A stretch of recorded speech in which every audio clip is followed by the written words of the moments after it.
notre marche du dimanche. On profite du soleil.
Vous avez vu avec les dernières images qu'il pleut, ce qui est le temps, mais alors idéal pour démarrer, en tout cas en ce qui me concerne, parce qu'en vrai ça a un peu commencé déjà, le mois consacré aux British Mysteries avec Lou et Hilde.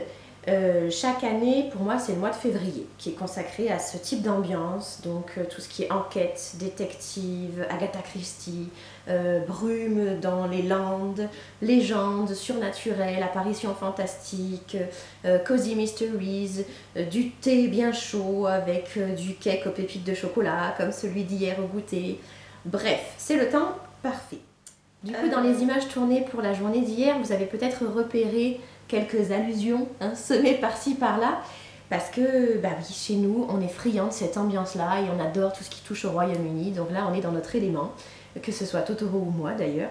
Et la semaine passée, j'ai déjà un petit peu commencé à me plonger dans cette ambiance particulière, puisque j'ai eu l'occasion de regarder un film de 2009 qui s'appelle Le mystère de Green Knowe, qui se passe dans une grande maison, un manoir dans la campagne anglaise où il y a des apparitions assez étranges et deux temporalités qui se mélangent. J'ai vraiment beaucoup aimé. C'est adapté d'un livre qui date de 1958 et ça a été repris et scénarisé par Julian Fellowes, qui est le créateur de Downton Abbey, la série que j'ai dévorée l'année dernière. Il y a très exactement un an, j'étais à Downton avec les Crowley pour 6 saisons et un film.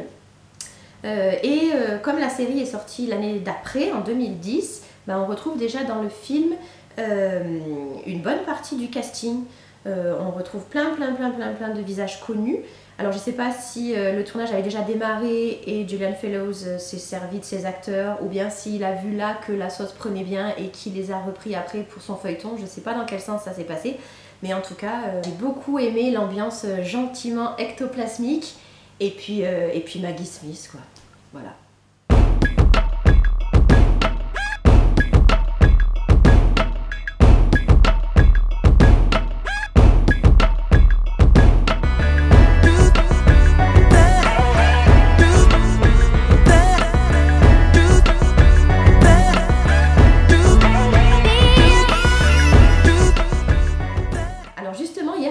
J'ai terminé les instructions et petits secrets du majordome de Downton Abbey pour bien tenir sa maison. C'est un manuel, alors un faux guide, mais inspiré quand même de choses véridiques, et aussi dans lequel on trouve pas mal de références à la série, que m'avait offert mon frère il y a quelques mois, et je me suis régalée parce qu'on y trouve comment être un bon majordome, comment être une bonne gouvernante.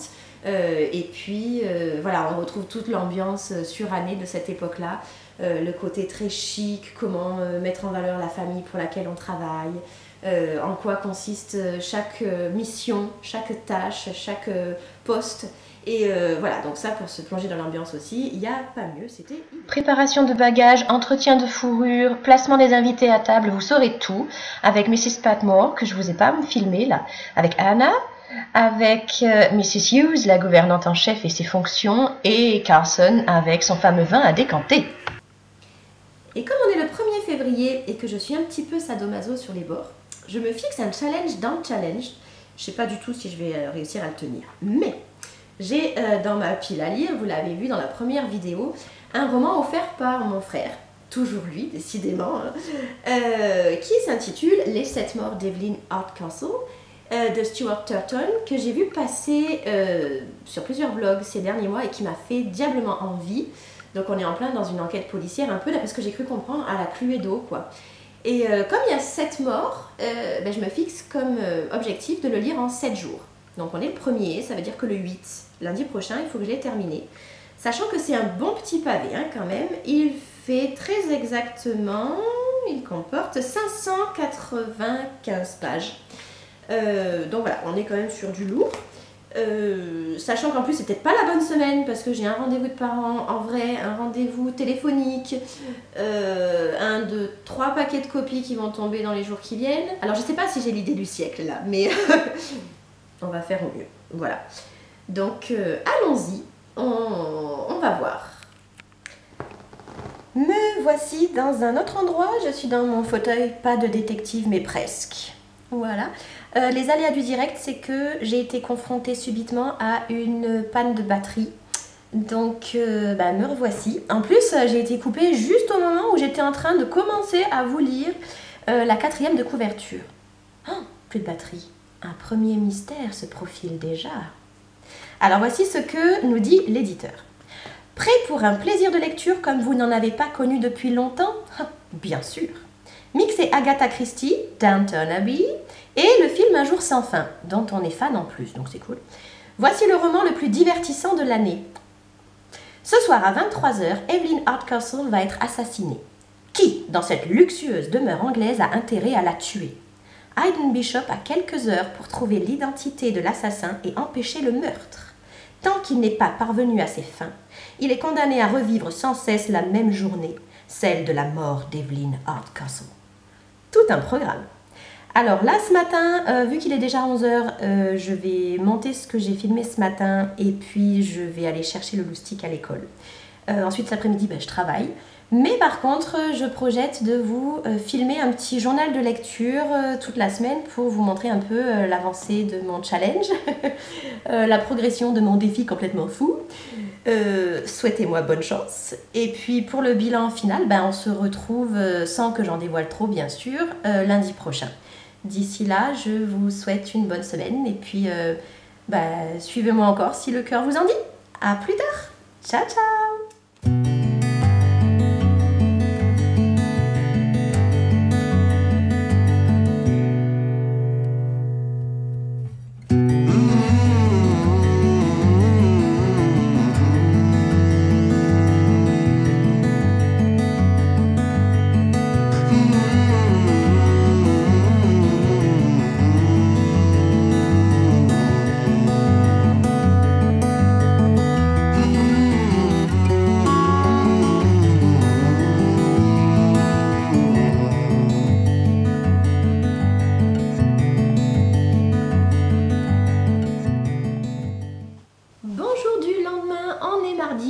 Je suis rentrée de mes 2 heures de cours, j'ai commencé mon 2e paquet de copies de la semaine, alors qu'on n'est que mardi matin. Il faudra que je le termine tout à l'heure, mais je prends 2 petites secondes pour vous parler de mon avancée. Avancée, c'est vite dit, d'hier soir. Hier soir, j'étais vraiment cuite, j'ai dû lire 20-25 minutes, pas plus, et après j'ai éteint, je pense que je me suis endormie, c'était même pas 9 h 15. Donc je suis arrivée à la page 24, ce qui est vraiment pas beaucoup, mais bon, c'est un début, hein, voilà. Par contre, j'ai bien aimé le début parce que, comme on peut s'y attendre, vu la présentation que je vous ai lue hier, c'est un ouvrage qui démarre immédiat stress, donc on est directement plongé dans l'action. Et c'est un début qui est surprenant, donc on rencontre, j'ai toujours pas encore rencontré Evelyn Hardcastle, bien sûr. Enfin, ça, je me doutais que je la rencontrerais pas dès le départ. Et puis, on a rencontré par contre la fameuse maison qui se nomme, que je me trompe pas, pas, Black Heath House, oui c'est ça, parce qu'au début on a une invitation à un bal masqué. Donc à Black Heath House, on y est déjà, mais l'apparence des lieux est un peu surprenante. En tout cas dans les 2 premiers chapitres et demi que j'ai lus jusqu'à présent, parce que c'est des chapitres assez courts. Bon, pour l'instant, voilà, c'est plaisant, ça commence fort. Et puis, je vous disais hier que ça devrait ressembler à un peu un jeu de Cluedo, et en effet, parce qu'au début, on a le plan de la propriété et de la maison, avec, j'espère que vous ne verrez pas trop flou, avec la localisation voilà, de la galerie, de la bibliothèque, de la salle de bal, des chambres de qui, à quel endroit, des dressings, de la nurserie, etc. etc. Donc pour situer l'enquête. Et on commence aussi avec l'invitation au bal masqué, la liste des hôtes, des invités notables et des principaux employés de maison.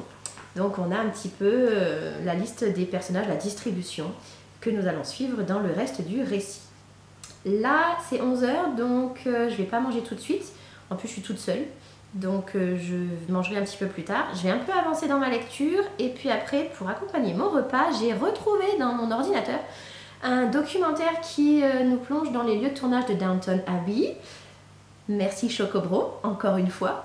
Et puis du coup, bah voilà, on est en plein dans le thème, donc ce sera ma journée. Et après, bah, je repars pour mes 2 heures de cours de l'après-midi et un rendez-vous, donc je rentrerai assez tard ce soir. J'espère durer un petit peu plus longtemps quand même, hein, pour avancer dans ma lecture ce soir. Voilà, à plus tard, ciao ciao.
Oui, et toi?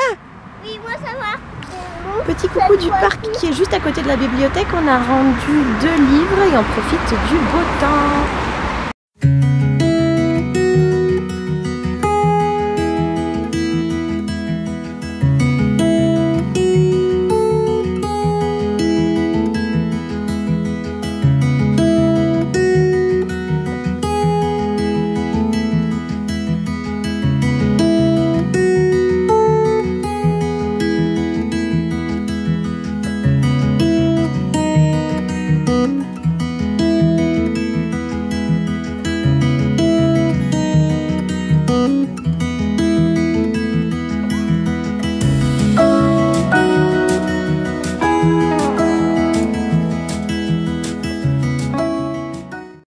Comme presque toujours, Totoro s'occupe du repas et moi j'ai enfin pu récupérer le bain après le lardon parce que figurez-vous que pendant 2 soirs, il avait mis trop de gel douche pour s'amuser et l'eau était devenue toute blanche, grise et il me disait « Maman, je suis invisible !» Tout à fait dans le thème, mais du coup j'ai dû vider et le rincer totalement parce que sinon il était glissant comme un poisson.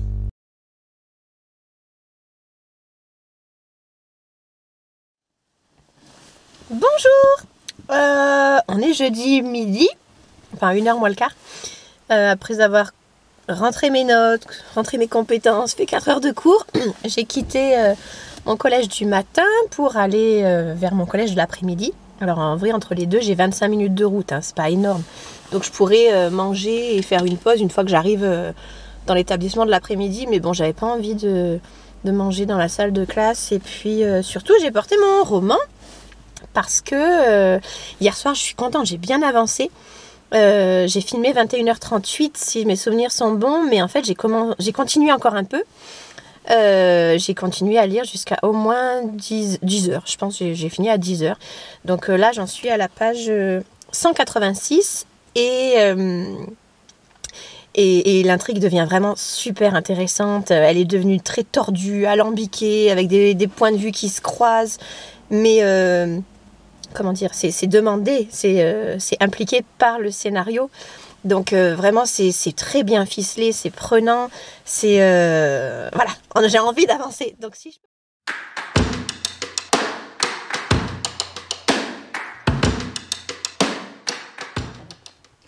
Alors avant de reprendre la route, je voulais vous lire un petit passage, parce que vous vous souvenez, je vous avais parlé d'une invitation à un bal masqué qui apparemment était un peu la pierre angulaire de l'intrigue.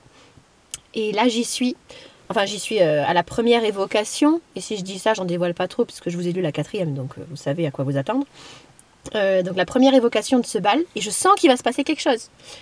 À côté de moi, Charles est de plus en plus tendu, ses doigts s'enfonçant plus profondément dans mon avant-bras à chaque pas. Tout cela sonne faux. La célébration est trop désespérée. C'est la dernière fête avant la chute de Gomorrhe. Alors il faut imaginer qu'autour, les gens sont déguisés en arlequin, en clown, en soleil, en sorcière, en médecin de peste.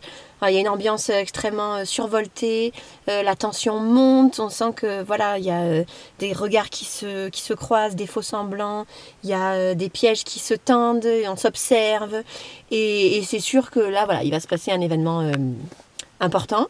Je suis super frustrée parce que je peux pas continuer là, il est l'heure de reprendre la route et d'aller vaquer à mes occupations, d'aller bosser quoi. Donc je vous dis à plus tard et je continuerai le bal ce soir.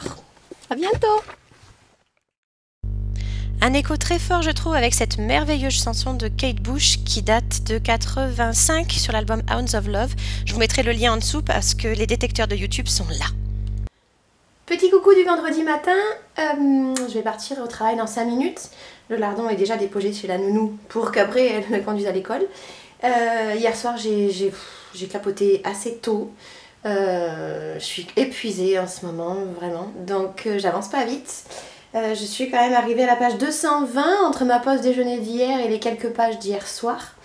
Donc ça y est, l'épisode du bal, en tout cas le premier est fini. Là on est encore dans un autre chapitre différent et voilà, je compte beaucoup sur ce week-end pour avancer, parce que si je veux avoir fini pour lundi, vu que je suis pas encore à la moitié, et ben il faut que je me dépêche. Donc c'est pour ça qu'aujourd'hui j'ai des cours et des documents à préparer à l'avance, mais je vais les faire au collège entre midi et 2. Je vais profiter de la rédac de ma toute petite classe de 6e pour avancer aussi. Comme ça, ce week-end, j'espère avoir plein de plages de lecture pour avancer dans l'enquête et dans l'histoire. Voilà, donc je vous dis bonne journée, à bientôt, à plus tard.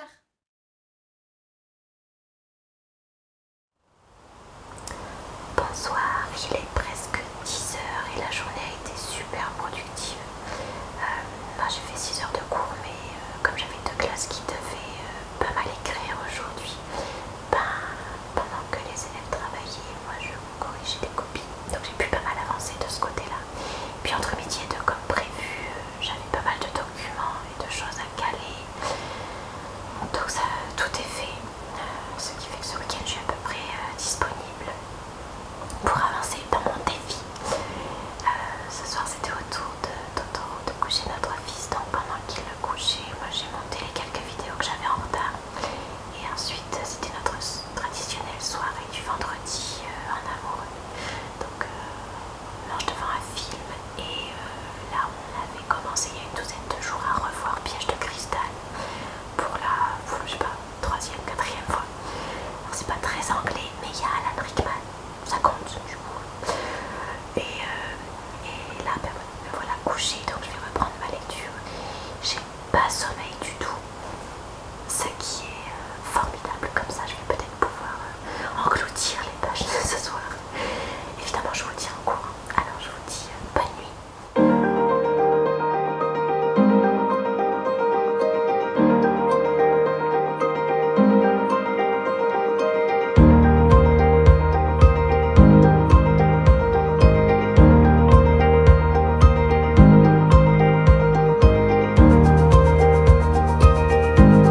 Bonjour.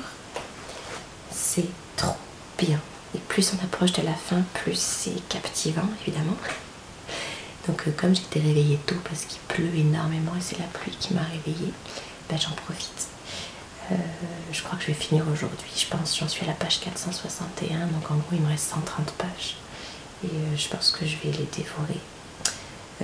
Donc franchement, si vous aimez le crime de l'Orient Express, les jeux de rôle, et si vous n'avez pas peur d'avoir beaucoup de personnages et un livre bien dodu entre les mains, foncez, c'est génial.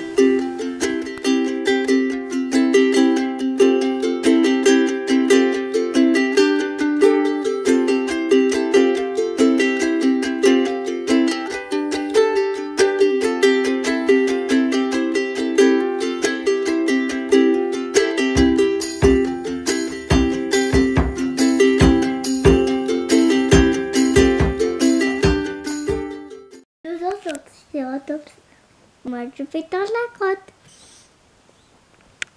Et moi je vais dans ma nouvelle grotte. Il est 8h, j'ai fini. Bon, il faut dire que les 160 dernières pages ont filé à une vitesse de dingue parce que c'était vraiment trop bien. Tordu mais génial. Oui, surtout moi je suis trop fort. Et ben moi aussi, je suis un kilo d'or et j'ai plein de pics sur le dos. Et moi aussi, moi je suis son copain. Et ils font quoi tous ces dinos? Et moi aussi. Eux, ce sont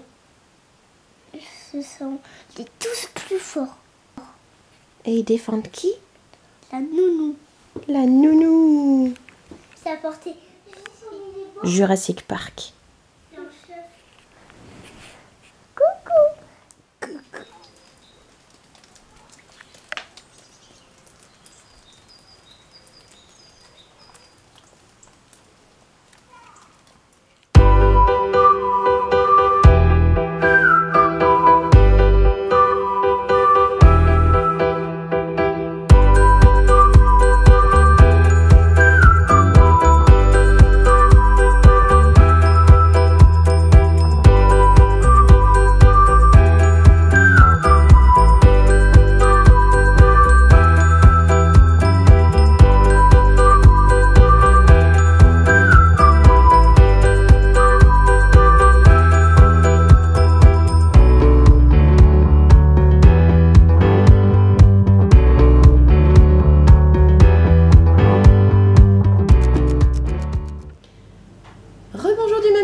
Il est 10h moins le quart. Ça y est, comme vous avez pu le constater tout à l'heure, j'ai fini légèrement en avance sur ce que j'avais prévu parce que c'était extra, promesse de l'éditeur tenue, un plaisir de lecture comme vous n'en avez plus connu depuis longtemps. La réponse est oui, c'est vrai, c'était original, c'était enlevé, c'était bien ficelé, c'était complexe, mais franchement ça passe. Et en même temps ça garde une part d'ombre, une part de mystère qui est appréciable dans l'ambiance. Donc vraiment très bonne lecture. Merci à mon frangin de m'avoir permis de la faire et je vous le recommande vraiment chaleureusement. Alors 1984, si j'ai le courage, je l'ai sorti, ce serait peut-être l'occasion. Les Revenants de Whitechapel que j'ai reçu d'occasion là cette semaine, c'est du steampunk, ça me tente bien aussi, je l'ai vu passer sur des blogs. Un petit Agatha Raisin parce que ça fait plaisir et que ça fait longtemps. Et puis les tomes 2, 3 et 4 de la saga Night School que j'ai découverte grâce à une ancienne élève et elle m'a passé la suite du coup. Comme il faut que je lui rende, pas dans 3 mois non plus, il faudrait que je m'y mette et ce serait un moyen de repartir dans la campagne anglaise pour d'autres mystères avec un autre type d'ambiance, un autre type d'intrigue. Mais voilà, pourquoi pas, ça me tente bien de retourner à Cimmeria. Voilà. En attendant, je vous dis à bientôt pour un prochain vlog. Je vous laisse avec une dernière petite séquence clin d'œil qu'on a tournée avec le lardon il y a un quart d'heure, à peine. Et puis, portez-vous bien, à très bientôt, faites de belles lectures et puis je vous dis à très bientôt. Ciao, ciao!